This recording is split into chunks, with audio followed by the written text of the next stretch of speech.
It's every Red Raiders' favorite podcast. This is the Tech Talk Podcast from Double T 97.3, presented by Cantex Roofing and Construction. I'm Mike Hebert, owner of Cantex Roofing and Construction. Every day is game day, and we'll get it right when it comes to your roofing, construction, windows, and mirrors. Call Cantex Roofing and Construction today. Together, we are one serving you.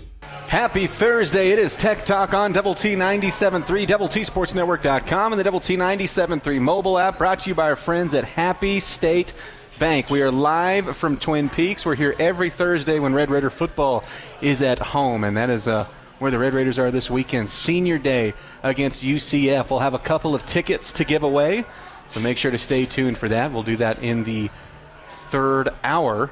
I'm Clint Scott. To my right, Dr. Rob Brostefson. Back! Brennan Riker back in home base taking care of us. We also have Jimmy Cook here at Twin Peaks keeping us afloat. It is also a Song Request Thursday, your theme in honor of our friends over at Space U. Your favorite songs about space. Little Our Lady piece to start us out there. Hit us up on the Ace Flooring Center chat line. Thoughts, comments, questions, score predictions. Obviously, your recommendations for little space song theme today. I've got one locked in already, immediately, and it's not Fellow American. I didn't even think about that. There's also a Fellow American. I didn't even think about setting that up. Oops. Yeah, don't do that. Rob, it is... Well, you can if you want to. Nope. Season is, I'd say, winding down, but Gus and I talked about this yesterday. It's crazy. You feel so good about where you are with the season. You're in line to have at least 4 games. You would like that 4th game to be in the playoff, and then we'll see from there. Obviously, hopefully looking to lock in a Big 12 championship spot as well. But before you can do all that, well, you got to beat Central Florida. Sorry, UCF. Don't call them Central Florida. They'll get mad. Don't call them Golden Knights, even though they're Knights that are golden. And then you have to beat West Virginia. Starts on Senior Day this weekend. How do you feel about the matchup?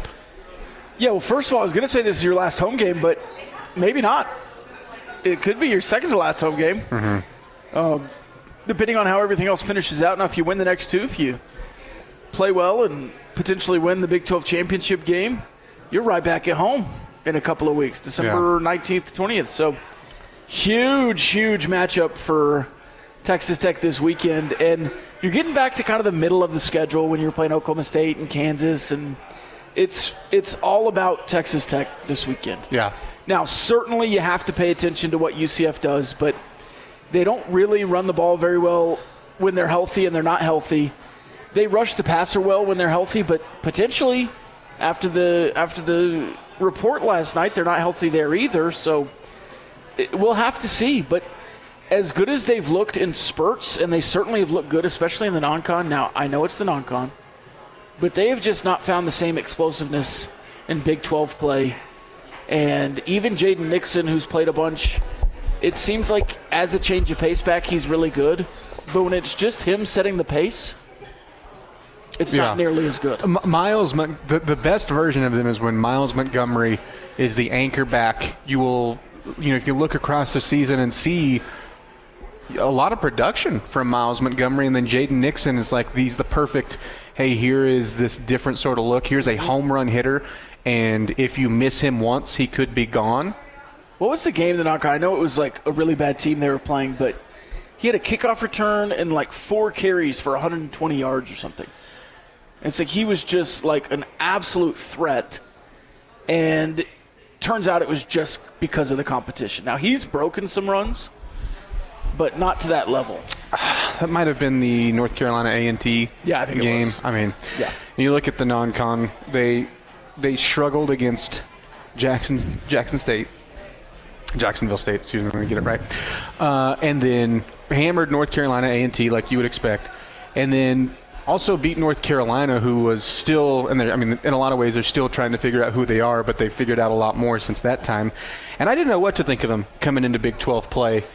And then you get into Big 12 play, and they face the Kansas schools. First, they're in Manhattan. Again, the most complete version of Kansas State was that day because Dylan Edwards was in that game, and they just gashed UCF, and I think that's the worst their defense has looked. And since then, I think people went like, oh, man, yeah, they stink. They're no good. That's what we were waiting for. Kansas State had all these questions. And since then, at least defensively, they've put up some pretty nice performances. It's just the offense has done them zero favors. It's kind of the opposite. I thought they looked really good in that game at times. And then their quarterbacks were getting hurt. And I just thought, man, Kansas State has put it all together today, and they didn't really blow them out. And I was impressed with UCF that day, but it's been a lot less impressive since. Yeah. As you're about to get into. Oh, my gosh. Well, then you rattle in they struggle. They get shut out in the second half against Kansas's defense, which we all know is watery, and they lose that one just by a touchdown at home, but still. And then they get the best defense they have played, at least statistically, and I think on the field too. The best defense they've played all year long was Cincinnati. It was at Cincinnati. They get held to 11 points. Cincinnati didn't have a great offensive day, and part of that was because of UCF's defense, what they figured out later in that game. But still, it's like UCF never had a shot there. And then they tear up West Virginia, who looks much better than what they did at that time. And that was like, that's the, I don't know, is that what you're putting on the fridge for win of the season right now? I guess it's got to be because it's the only conference one. And you go from that, maybe there's some nice things they're putting together now. And the most confusing one was what they were unable to do against Baylor's defense. Yeah, and Baylor's defense, who is not strong, really. No. And so I don't really know what to think of this UCF team. I guess I could finish out because obviously that was a 30-3 loss. And then they try to upset Houston because Connor Wegman kept throwing one guy the ball on their side, which that would be my suggestion to your offense is don't do that. Right. But it's hard. You know, I know there's still going to be people that hate hearing this because it's going to sound like, oh, you're way too confident. I was like, no, I'm just confident in your team and at home, your ability to just not let this be a team that you go out and have a average to bad performance that you're not taking seriously or anything like that. Like you have been up, especially defensively, you have been up for either the challenge or in some people's eyes the lack of challenge and have gone out and crushed it, and I really think that's what we're in store for this weekend. Great. Was this you? Was this on the chat line? Great pick. Oh, there, I just saw it on the chat line. Great pick. It is Tech Talk live from Twin Peaks. When we come back, we'll get you some headlines. It is the Juice, Clint and Rob here, Brendan at home base, Jimmy here as well. Live from Twin Peaks on Double T 97.3. Back with more next. The podcast that finishes your workday in a very Red Raider way. This is the Tech Talk Podcast from Double T 97.3. Presented by Cantex Roofing and Construction. It is Tech Talk on Double T 97.3, your Song Request Thursday theme, songs about space. What are you doing over there? Who's that on the right? I don't know.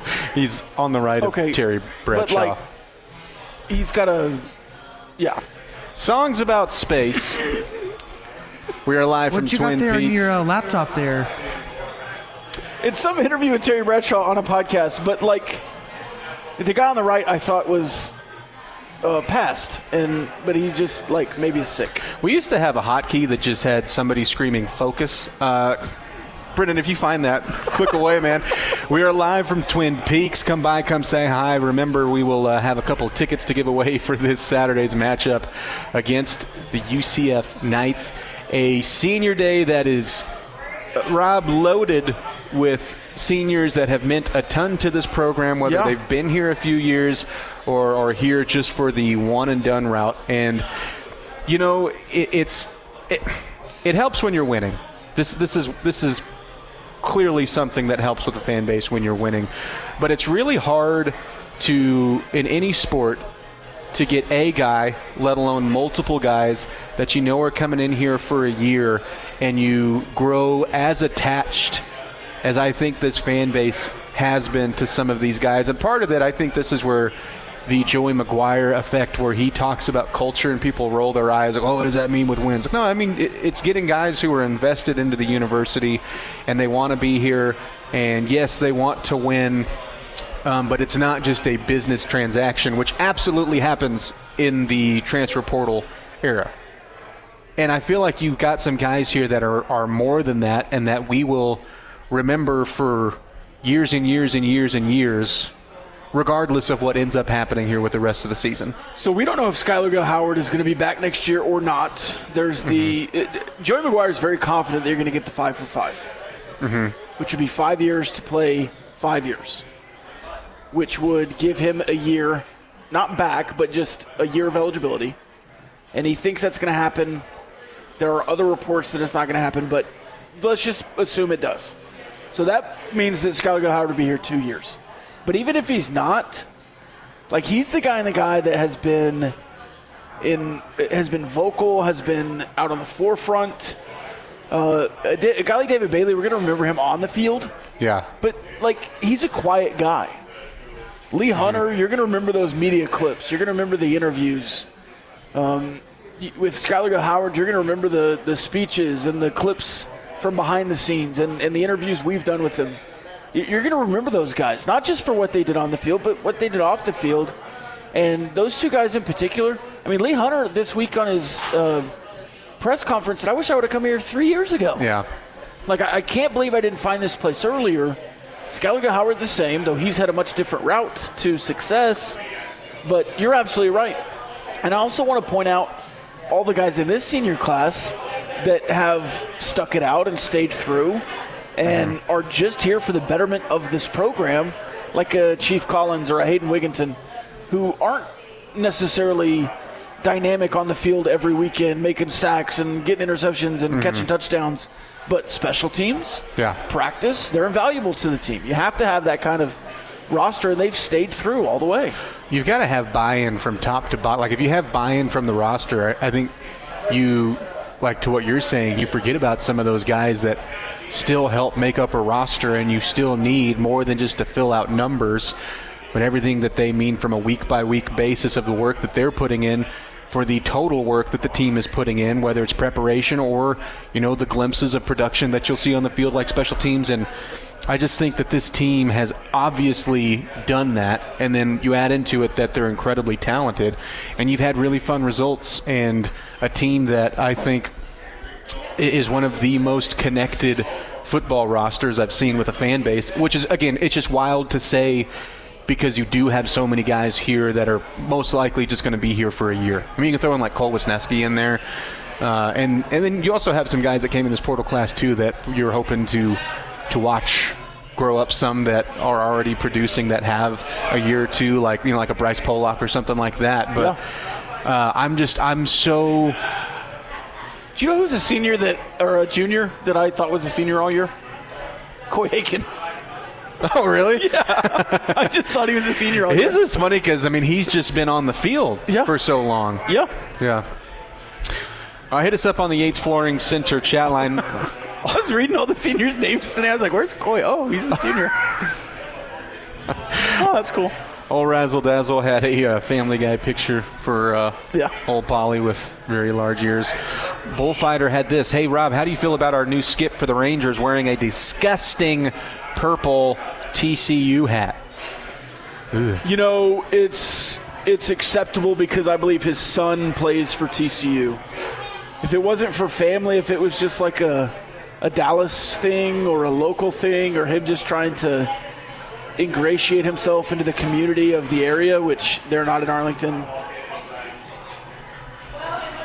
I would be a little more offended, but it's his son, so I'll accept it. Well, if he was doing that, trying to reach out to a bigger fan base in the area, he would have just worn a Texas Tech hat. Right. Feinbaum actually had nice things to say about Tech this week. He did. Yeah, he did. He basically said 10 SEC teams, 2 Big 10 teams. Oh wait, Texas Tech probably should be in there. Yeah. So he wasn't just anti-Texas Tech. I should probably qualify that. Well, yes, but he was mostly saying the ACC and the group of five stink and have no place here, which he's anti-spirit of the game to me, and that's what rubs me the wrong way. Yeah. Bobby Hot Dogs asked if we've been hitting a pin in the parking lot. Don't know what you're talking about. How rude. David had this. When is Coach McGuire's show tonight? It is right when we're done, 6 o'clock here in Double T 97.3. And it is right at 6 o'clock. Like, you don't have to wait around much. No. It just comes in. Shelly had this. I don't know if you heard this. I did not. Clint, did you hear Chuck confuse Phil Collins? Did you hear this? No. Have you seen this text yet? No. Who do you think Chuck apparently confused Phil Collins with? Billy Joel? The Black Eyed Peas. What? I did not. Shelly, you have to fill me in. Phil Collins song? Yeah, was it a song? Wait, this is kind of ringing a bell that he thought somebody was the Black Eyed Peas, and it just was not. I have no idea. I can't even imagine what Phil Collins song. Yeah, my favorite Phil Collins song, Boom Boom. Oh, they do the Boom Boom Boom. Is he like, oh, I love this Phil Collins song every time we do headlines every day? Boom, boom, boom. Maybe that was it. Phil Collins' I'm a Bee is one of my favorite tracks. Yeah, it's for reals. Oh, man. That was funny timing with the Bobby Hot Dogs text. It is Tech Talk on Double T 97.3.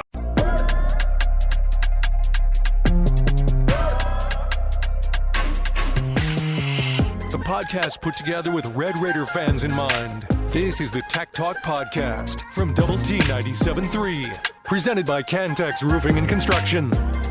Happy Thursday. It is Tech Talk on Double T 97.3. Clint, Rob, Jimmy, Brennan, Rawl.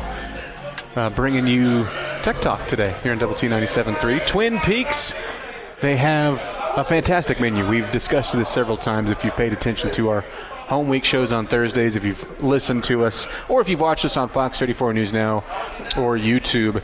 You know we've built it up. But I think I have a new favorite because the Billionaire Bacon appetizer is fantastic, and that was the crown jewel for me for a while, but their wings are phenomenal here. The smoked wings and the other ones, they're all good. Legit good. And I think good sauce can make up for an average wing. I think average sauce can be good if the wing is spectacular. I really think their combo here is strong. So if you're looking for an app recommendation, that's mine right there. Hit us up on the Yates Flooring Center chat line. We'll be here until 6 o'clock. Don't forget, we will give out 2 tickets to the Red Raiders home matchup senior day game against the UCF Knights. You will have to be here at Twin Peaks to do just that. Rob and Bullfighter are beefing on the Yates Flooring Center chat line. What's new? Bullfighter said, I swear to you, Rob, if you play Snake Farm, I'll never listen to your show again. It just sounds nasty. I thought Bullfighter liked good music, and then now come to find out, everything that's good that comes out, he's like, oh, I'd rather listen to Sesame Street. Maybe you just like Sesame Street, and that's fine. Oh, we missed Miley Cyrus on Sesame Street on Monday. We were going to watch that. I forgot. What? Never mind. You just Go said ahead. so many things that were confusing to me. Shelly said, met Ray Wiley at Cotton Fest. Bucket list checked. That's awesome. And this, we had a little help on the H Flooring Center chat line. As he walks in, Shelly said... Oh, God, it's like Norm walking in. Shelly said on the morning drive, they got I Got a Feeling confused with I Can Feel It Coming in the Air Tonight. Then Jamie said it was a Red Hot Chili Peppers song instead of the Black Eyed Peas. Oh. Just a mess. That sounds fun. So like song titles. Yeah. I got a feeling. Yeah. You'll hear Chuck tonight. Yeah. Lady Raider basketball With Fink. as they take on SMU at home. That'll start 5:30, 93.7 the Eagle. All right, I promised a little Big 12 football talk, and I'm going to ask you a very vague question. It's something. This is a typical like preseason question. Maybe after the non-conference you ask it, but this was such a big story to me coming into the year in the conference that I'm curious, one, if you think that this group as a whole has lived up to it, and then two, well, who do you think the best is? And that is Big 12 quarterbacks. I say that because as a whole, remember they had that top 40 list, and you had 8 or 9 on there.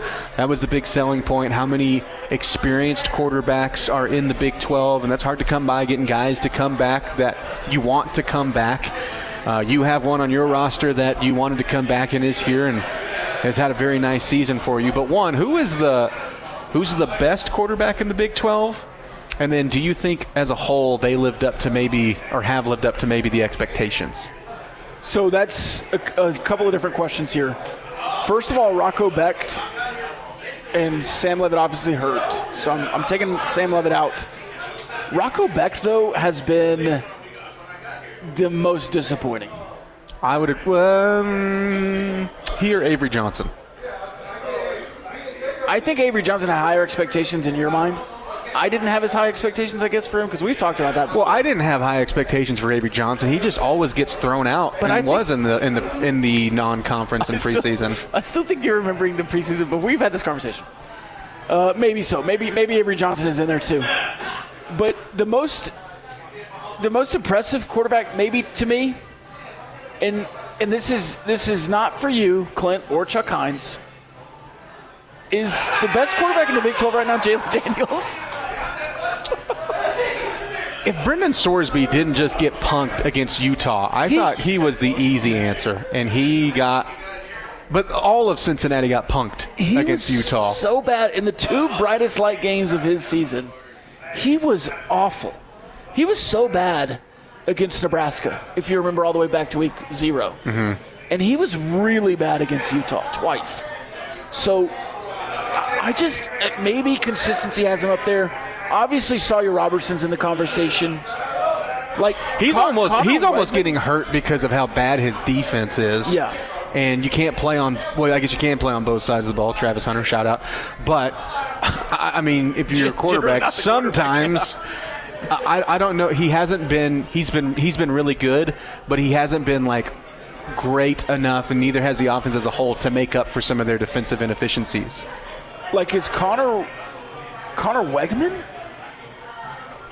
There's not really now this is, I'm just looking at conference play here with my stats because I'm taking out some of the previous stuff, but it's hard for me to forget how bad Rocco Becht looked at Nebraska, and then equally as bad against Utah. They couldn't get anything going. I think Devin Dampier has been about what I thought he would be. He's thrown more interceptions in the last couple of weeks, kind of even that total. What hurts him, too, is you see, I don't care who it's against, you see Bird Ficklin step in and the offense be run just as well, if not better. Well. You know who else I would throw out there as maybe the best quarterback in the Big 12 this year?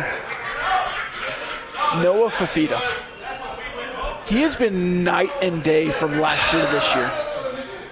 Yeah, but then you're only scoring 24 against Kansas. 17 touchdowns, 4 interceptions. That's the most in Big 12 play, touchdowns. He's got the most Big 12 touchdowns this year, in front of Sawyer Robertson. I think he has taken a step forward back from where he was last year. But then you have wild cards, Bear Bachmeier has to be in that conversation, even though you just destroyed him, but you've done that to just about everybody. Sam Levitt, if he wasn't hurt, would be the pick. Yes. But he's hurt. Do you know who the most efficient quarterbacks are in the Big 12? In Big 12 play? In Big 12 play? Connor Wegman, Avery Johnson, Noah Fafita. I'm going to be honest, I take Sorsby in front of all 3. That's got to be some kind of dead stat. Yeah. Sorsby's next. It's every Red Raiders' favorite podcast. This is the Tech Talk Podcast from Double T 97.3, presented by Cantex Roofing and Construction. Happy Thursday. It is Tech Talk here on Double T 97.3, DoubleTSportsNetwork.com, and the Double T 97.3 mobile app. Brought to you by Happy State Bank. Clint, Rob, Brennan Riker back at home base. We also have Jimmy Cook, Long Jim Silvers here taking care of us.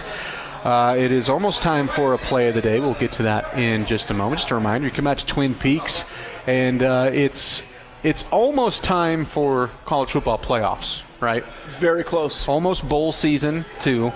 There is not a better spot to watch either than here at Twin Peaks. The screen selection, I guess technically it's wrong to say endless, but it certainly feels endless.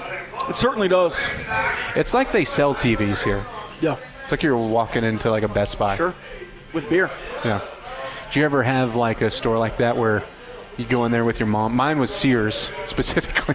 Go in there like with my parents, and they would just lose me to the TV section because I'd just go sit and see whatever was on, and they'd go shop wherever else. Yeah, probably. For me, it was the speaker section at Best Buy, that little home theater place you go back and check out. Yeah. Do y'all remember when Walmart would sell fish? Like the little fish you put in a tank? Oh, yeah. Back in my day, they had the video games up. You could play them on the wall. Yeah. I went to the Corded GameCube. controllers, yeah. Yeah.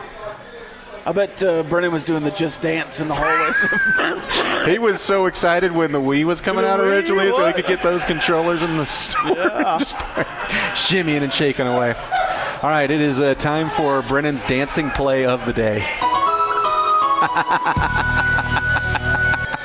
That's not the play of the day, but this is. Cup on the right side in the 8 spot. Handoff goes to Brooks. Has a hole right side. Cuts right at the 5. Into the end zone. Touchdown, Red Raiders.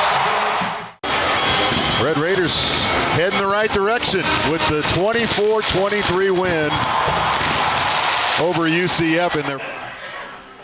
Last time the Red Raiders played UCF was November 18th, 2023.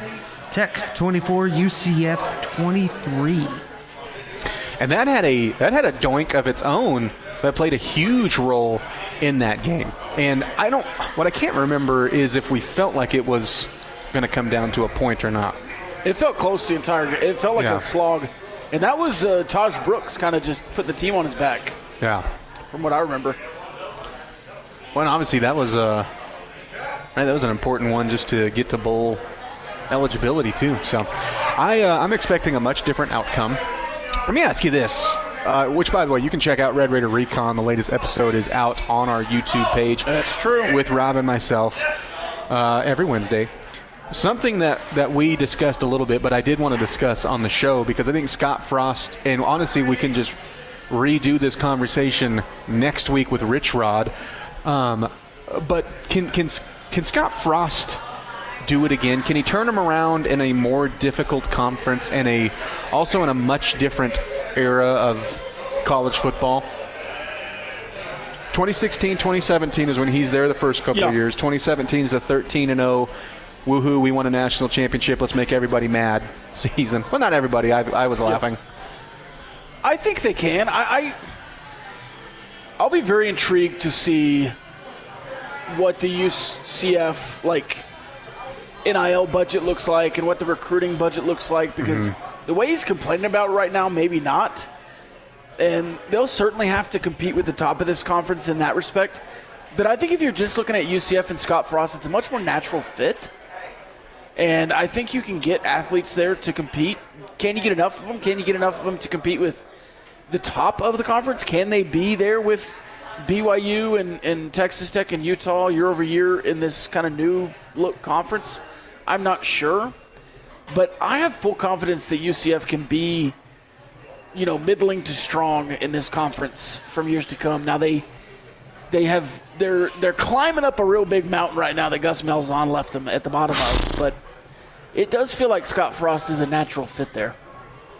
It just shows how much, especially when you're trying to find momentum, how much damage a coach can do. Because Malzahn tapped out halfway through last season. And I thought it was interesting because there was a lot of talent on that roster. And there's talent on this roster too, but I thought legit dudes on offense and defense, and not picking them to win the conference, but I thought they could get to 8 wins. That seemed very attainable. Obviously, none of that happened, and then he runs off to Florida State to go be the OC. Ooh, yikes over there. But it's anything that he had helped maintain, I'm not even going to say built in a positive way, his 2 years there before you have the 2 Big 12 years of Gus Malzahn, he left it as a dumpster fire. And I think UCF was really interesting coming into the conference because I'm not saying everybody, but some had labeled them almost this like sleeping giant because they're in a recruiting hotbed and they were starting to win some battles with some pretty big in-state programs like Florida State, Miami, and Florida. And you also had, to be fair, to go back to that Malzahn conversation, a coach who's been around power football for a long time and was doing some nice things those first 2 years there that kind of continued on from coach to coach. That included a stretch with Scott Frost. And you look in a young, active fan base, a fan base that not only provides eyeballs, again, compared to other Big 12 schools, but doing that steadily, and then also the want to win. I'm with you as far as the actual financial support, how much is there. They're also still a growing program. When you look back just from the stretch of where they were to the 90s, they're kind of a skyrocket story from there to Power 4 football. But, can they get some of that momentum back under Scott Frost, where they're going into, they could be dangerous if some things go right in a 5-year period? Because it seems like all of that conversation was wiped away with the last season of Malzahn. I don't think we'll know this year, and I don't think we can judge based on a portal haul or a year of recruiting. I think we'll really know next recruiting class, that 27 recruiting class. If they start to get a little momentum in the high school recruiting, if they start to get a little momentum in that following December portal class, like the 27 December portal class, that's when they're going to start making their hay. And if they even can. Right, and I'm also curious because if I were UCF, I think maybe one positive looking around my state is looking at Florida, who just fired their coach, Florida State, who is a mess, and then even like Miami, if they had a disappointing season with Cristobal in the manner of ending up missing the playoffs, which is going to be, it's not a great chance that they get in there, even though they're hanging around, 15 in the college football playoff poll? Yep. What are the Florida in-state exits look like there? And then it's easier said than done because then you got to want them. They got to fit your scheme. They got to fit what you want to do. You have to get them there, and then you have to win with them. But, it's plausible. Miami's in the best spot right now, but is UCF in the second best spot in the state of Florida? South Florida has to win the American. But as far as the Power 4 goes, isn't, theoretically UCF in the next best spot? Florida's going to is in a hiring cycle. Yeah, there's 4 straight coaches they've stunk with. Yeah. Now, the Mississippi State coach had an unfair draw, but. When we come back, we're going to make some picks. It's Tech Talk Locks on the other side. You got Tech Talk live from Twin Peaks on Double T 97.3. The podcast put together with Red Raider fans in mind. This is the Tech Talk Podcast from Double T 97.3, presented by Cantex Roofing and Construction. That actually, the part with the plate, that actually happened there in a break. The bacon we got is gone. Well, yeah, before the last break, I saw there's a couple plates of food, and now the camera's back and there's no food. That's how you have to do it, then. You can't eat while we're talking. Otherwise, it would sound like, welcome back to Tech Talk here on Double T 97.3. We are live from Twin Peaks. Clint Scott, Rob Breaux. So got Jimmy Cook here. It's almost time to give away some tickets. We'll do that at 5:15. 2 tickets to Saturday's matchup against the UCF Knights. Do not call them Central Florida Golden Knights. No one can know they're in the central part of Florida. Brennan Riker, that voice you just heard, he's back at home base. Hit us up on the Yates Flooring Center chat line. Thoughts, comments, questions, all of that welcome there. If you want to give us some Thursday score predictions for the weekend, you can do that as well. We got this question on the Yates Flooring Center chat line. I realize that you are what you are at this point in the season. You're a really good field goal kicking team in the red zone. At the same time, do you think there are any offensive plays or schemes that could be adopted specifically to help you improve in the red zone? So, to start, you got to stop dropping passes in the red zone. I don't think that's a scheme issue. Houston, BYU especially targeted there. I don't think that's a scheme issue. That's an execution and performance issue because they were schemed up well. Yeah. I mean, you've between those two games alone, if you're just looking at that point, and the only thing, but if you're just looking at that first, I mean, what? At least 21 points between the two games, if not more. So start there. The other part is you have to me, it's the same stuff we've hammered all year long. It's not a scheme or formation issue, but you have to stop shooting yourselves in the foot with timely red zone penalties. And then as far as if you were looking for what I would want, I mean, when you put yourself in position to get to how you scored with Cam Dickey against a BYU, I mean, you've had the willpower to push good defensive lines back and score from 2 yards out. And so it's not any new scheming or anything. You just have to me, find a way to get closer to perfect from things that we've already seen work this season in the red zone. Yeah, I really like that, 22 personnel at least, the diamond formation, I guess you could call it, in that last go-round. I wouldn't mind seeing the T Money 806. What was that's the texture. What was it King 518? T Money King 18? What was the touchdown play last year? You got it. It was the butt tattoo. Right. I wouldn't mind seeing that come back with Cam Dickey and Terrence Carter in the backfield. But I really don't think it's a scheme issue. I think it's an execution issue. Hey, don't get penalties on the one. Yeah. Don't drop passes. And your red zone efficiency is way up. Way up. Yeah. I'm with you. I really don't think it's a scheme issue right now. Now, would I like to run the ball more? Yeah. Would I like to get some big bodies in there, and if it's DeAnthony Upshaw or those tight ends in the fold at fullback and tight end and H-back and have them crossing and blocking straight ahead, yeah, absolutely, I'd like to see that. But also just execute and don't have penalties, pre-snap penalties. Or holding. You've seen both affect drives. Sure. This on the Yates Flooring Center chat line. Bobby Hot Dogs asked, what does the Chuck Hines Rumpel shot count up to? It was a 0. He's bid us adieu as he is on his way to go call some Lady Raider basketball against SMU tonight. It'll be 5:30, 93.7. The Eagle. Several space songs coming in as well. We got this Tulsa over Oregon State. That seems like a cheap one. Yeah.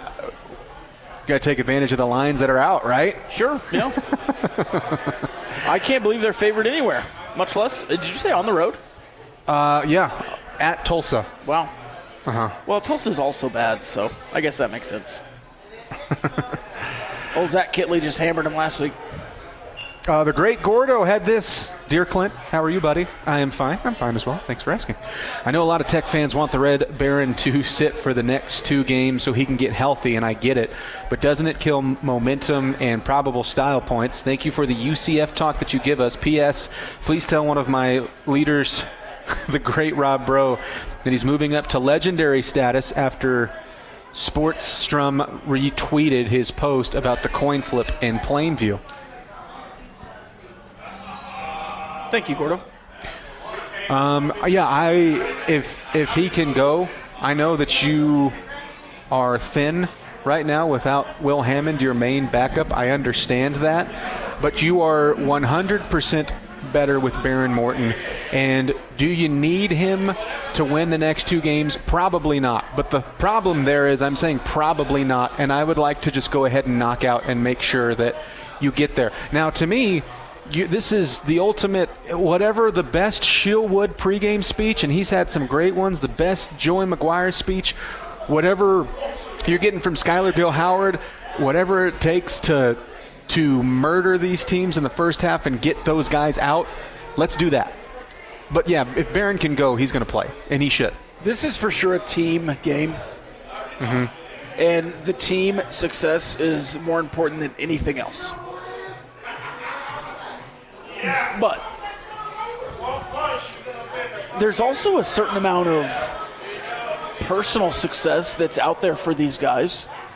And on senior day, Baron Morton has an opportunity to throw up 300 yards and a couple of touchdowns and be much closer to some of those goals he had in the preseason, to get up into the top 8, 6 of some of these records here at Texas Tech as a starting quarterback. And, of course, the win totals are great for him personally, but I don't mind Baron Morton going out and getting some yards against UCF.